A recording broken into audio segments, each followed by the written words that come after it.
Halo, salam sejahtera untuk kita semua. Perkenalkan, nama saya Lani Sister Fania dengan NIM 1807885 dari kelas 6D PGSD. Di sini saya akan mengemukakan apa saja yang saya dapat pada mata kuliah perencanaan pembelajaran selama 7 pertemuan ini. Perencanaan adalah suatu proses rangkaian urutan rasional dalam membentuk suatu rencana. Pembelajaran adalah suatu proses interaksi antara siswa dengan guru, baik guru dengan siswa, pada suatu lingkungan belajar. Maka, dapat saya simpulkan, perencanaan pembelajaran ialah suatu proses pengambilan keputusan hasil belajar secara rasional untuk sasaran dan tujuan pembelajaran. Maka, melalui perencanaan yang maksimal, guru dapat menentukan strategi apa yang akan ia gunakan guna mencapai tujuan pembelajaran tersebut.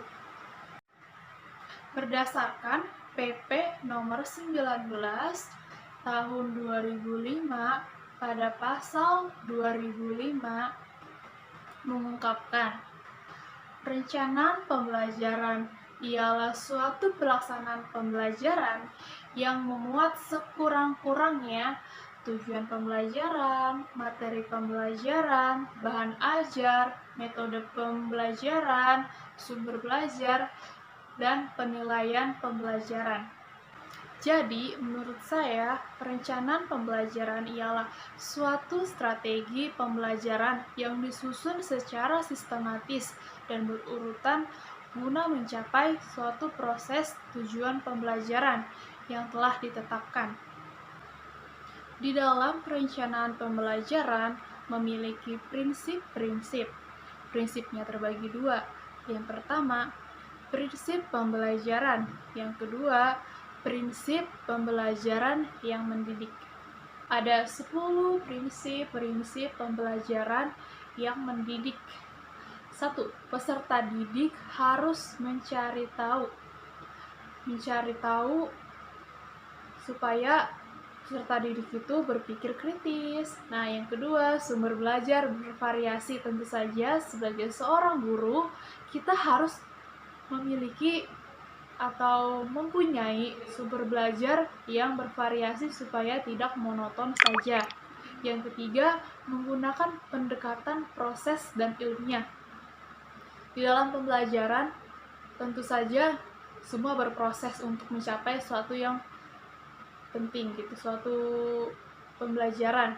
Jadi di dalam pembelajaran harus ada prosesnya ya, dan harus secara ilmiah gitu. Dan yang keempat, berbasis kompetensi. Kelima, terpadu. Dan keenam, pembelajaran dengan jawaban multidimensi. Ketujuh, yaitu pembelajaran memanfaatkan teknologi dan informasi. Tentu saja kita sudah berada di era 4.0, yang dimana kita sudah tidak sulit lagi mencari sumber-sumber belajar. Karena di internet, gitu, di sosial media, kita sudah mudah untuk mencari pembelajaran gitu. Karena kita sekarang sedang belajar daring ya. Di internet sudah banyak situs-situs yang membuat tentang men-sharing informasi tentang pembelajaran gitu. Nah, yang ketujuh, pembelajaran menerapkan nilai-nilai moral dan keagamaan. Karena dalam belajar atau dalam pembelajaran, guru tidak hanya menerapkan ilmu-ilmu saja, tetapi harus menerapkan moral dan keagamaan. Tuh.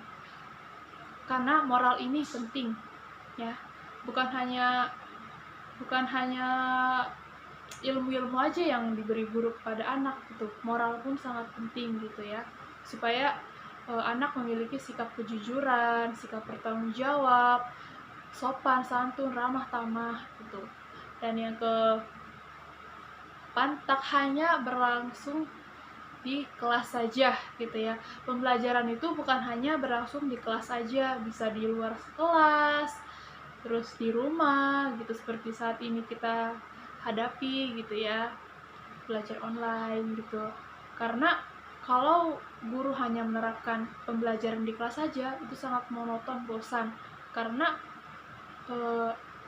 jujur saya pribadi bosan gitu kalau belajar hanya di kelas saja gitu. Saya punya satu guru waktu SMA, beliau itu selama 1 bulan itu selalu belajar di luar. 1 bulan sekali selalu belajar di luar supaya siswanya tuh nggak bosan gitu.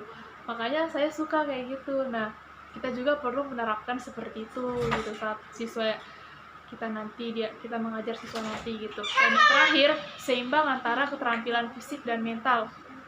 Seimbang antara keterampilan fisik dan mental ini, secara fisik dan mental pun harus seimbang supaya tidak hanya fisik aja, mental pun ya. Yang terakhir ada aliran teori belajar yang saya ketahui akan saya sebut, yang saya ingat gitu. Yang pertama itu aliran teori belajar Skinner, Brunner, Pavlov, Thorndike, Watson, Piaget, Ronger ya, dan Maslow. Jadi itu saja yang saya dapat selama 7 pertemuan ini. Saya mengucapkan terima kasih kepada semua yang menonton. Terima kasih Bunda atas ilmu-ilmunya. Terima kasih banyak. Sehat selalu.